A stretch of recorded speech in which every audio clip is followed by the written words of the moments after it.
What is going on, you guys? This is Chris with Patch Boy Dog. Patches for the culture. And as you just heard, this machine just got done making this custom order that we have for one of our customers on our Etsy shop. Let's go ahead and take this hoop off the Brother Persona. And there it is, you guys. Check it out. Check it out. Not too shabby, right? Not too shabby. It says King.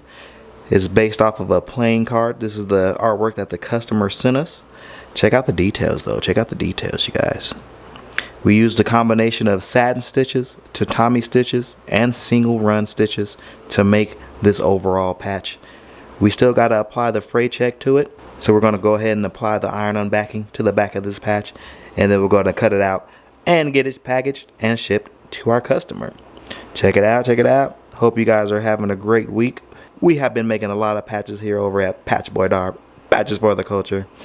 And we got a lot more patches to make, but we wanted to take a second to show you guys this cool design that we made on the Brother Persona right here. The Brother Persona is a great entry-level machine for anybody who wants to do embroidery, but who wants the freedom of using that tubular style, so that way they can embroider on the hats, hoodies, shirt sleeves, or whatever you want to put up under there.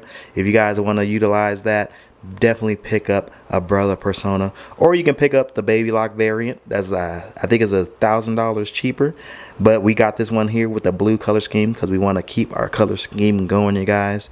But this has been Chris with Patch Boy Dog, Patches for the Culture. We're gonna get on out here. Be sure to hit that thumbs up button and be sure to hit that subscribe button if you are not subscribed to the channel already. We're gonna go ahead and get on out here. Peace.